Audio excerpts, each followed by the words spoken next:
Hello मैं YouTube family में इसके सरिता आप लोग के साथ लाई हूँ एक छोटी सी कहानी, एक नई जोश और एक नई ऊर्जा के साथ। तो चलिए कहानी को शुरू करते हैं।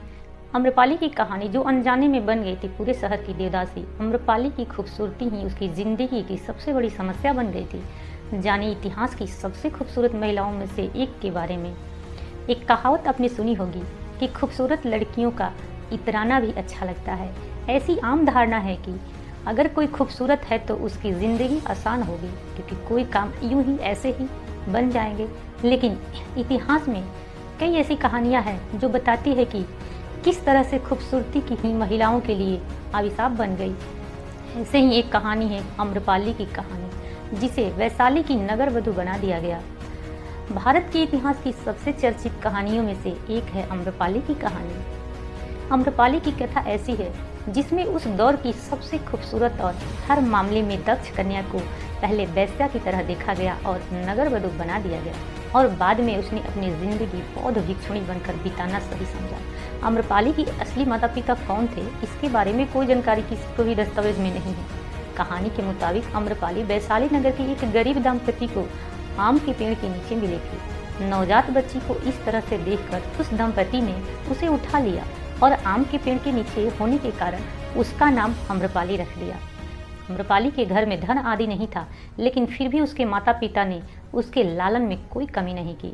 अम्रपाली जब तक 11 साल की हुई तब तक उसके रूप की चर्चा शुरू हो गई थी। अम्रपाली को देखते ही लोग उसकी खूबसूरती के दीवाने हो जाते थे। ये वो दौर था जब लोग उसकी एक झलक पाने के लिए दीवाने हो जाते थे। अम्रपाली उस जैसे जैसे बढ़ने लगी, वैसे वैसे उसके चाहने वाले बढ़ने लगे।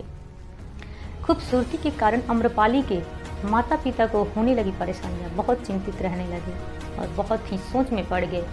गौतम बुद्ध के समकालीन सबसे सुंदर स्त्री अम्रपाली ही मानी जाती है। उस दौरान अम्रपाली की सुंदरता के इतने चर्चे होने लगे थे कि उसके लिए इतने सारे रिश्ते आने लगे। आम इंसान से लेकर साहूकार तक, व्यापारी से लेकर दरबारी तक, सभी उसका साथ पाना चाहते थे। अम्रपाली के माता पिता के सामने एक बहुत ही दुविधा खड़ी हो गई कि किसे स्वीकार करें, क्योंकि अगर वो किसी एक को चुन लेते हैं वैशाली नगर में आंतरिक युद्ध छिड़ जाएगा। अम्रपाली की खूबसूरती के साथ साथ उसके नृत्य के चर्चे भी बहुत थे। ऐसा माना जाता था कि अगर अम्रपाली का नृत्य कोई देख ले तो मंत्र मुग्ध हो जाता था। वैशाली के राजा मनुदेव ने भी एक बार अम्रपाली का नृत्य देखा और उसके मन में उसे पाने की चाह जग गई। अम्रपाली को इसी कारण राजनर्तकी बना दिया गया और उन्हें रखने के लिए महल दे दिया गया। उस वक्त तक अम्रपाली का दिल पुष्कर नाम का एक युवक पर आ चुका था और अम्रपाली उसके साथ शादी भी करने वाली थी। राजा ने उनकी शादी के दिन ही पुष्कर को मार दिया। इसके बाद अम्रपाली को राज वैशाली नगर की नगर वधू घोषित कर दिया गया। अम्रपाली न अब शादी कर सकती थी और न ही किसी एक व्यक्ति के साथ जिंदगी बिता सकती थी। उसे वो इंसान चुनने की इजाज़त थी जिसके साथ वो संबंध बनाए, लेकिन वो किसी एक के नहीं हो सकती थी। नगर वधू की ये पदवी उन्हें 7 साल तक रखनी थी। अम्रपाली और बिंबिसार। अम्रपाली की जिंदगी में प्यार दोबारा आया, जो था शत्रु देश मगध के राजा बिंबिसार के रूप में। बिंबिसार ने वैशाली राज्य पर हमला कर दिया और रूप बदलकर अम्रपाली के महल में शरण ले ली।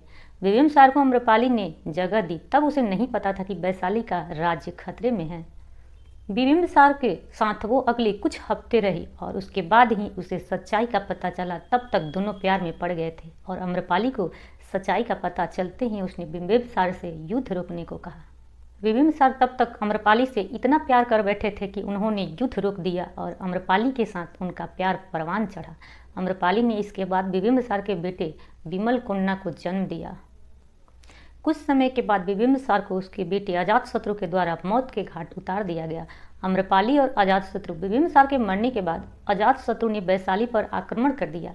युद्ध में वैशाली का बहुत नुकसान हुआ और जब जायजा लेने अजातशत्रु पहुंचा तो वैशाली में घूमते हुए उसकी मुलाकात अम्रपाली से हुई। उसे देखते ही अजातशत्रु उसके प्यार में पड़ गया। अम्रपाली को भी पसंद आया, पर उसे ये नहीं पता था कि ये बिंबिसार का बेटा है या बिंबिसार को मारने में इसका हाथ है। अम्रपाली को अजातशत्रु पसंद आ गया, लेकिन वैशाली के लोगों को ये बात पसंद नहीं आई और इस कारण उन्हें जेल में डाल दिया गया और अजातशत्रु ने इसका बदला लेने के लिए पूरे वैशाली में आग लगा दी। इसके बाद जब ये अम्रपाली को पता चला तो वो बहुत ही नाराज हो गई। इसके बाद अजातशत्रु से उन्होंने नाता तोड़ लिया। आम्रपाली अब कैसे बौद्ध भिक्षुणी बनी? इसके बाद आम्रपाली को एक बौद्ध भिक्षु से प्यार हो गया। उस वक्त उसने भिक्षु को लुभाने की बहुत कोशिश की, लेकिन बौद्ध के धार्मिक ज्ञान के आगे आम्रपाली नतमस्तक हो गई और खुद बौद्ध भिक्षुणी बनने का फैसला लिया। हालांकि कुछ कथाएं मानती है कि आम्रपाली को महात्मा बुद्ध से ही प्यार हो गया था, लेकिन इसका कोई भी प्रमाण नहीं है। माना जाता है कि आम्रपाली पहली महिला बौद्ध भिक्षुणी थी, जिनके बाद अन्य महिलाओं ने भिक्षुणी बनने का फैसला लिया और इस तरह आम्रपाली को आखिर में जाकर शांति प्राप्त हुई। अपनी पूरी ज़िंदगी में आम्रपाली ने बहुत दुख देखे और हमेशा उनकी खूबसूरती ही उनकी खुशियों के आड़े आई। आम्रपाली की ये कहानी आपको कैसी लगी, ये हमें कमेंट बॉक्स में ज़रूर बताइएगा। अगर आपको ये स्टोरी अच्छी लगी है तो इसे शेयर ज़रूर करें। ऐसे ही अन्य स्टोरी देखने के लिए हमारे साथ जुड़े रहिए हमारे यूट्यूब चैनल एसके सरिता के साथ।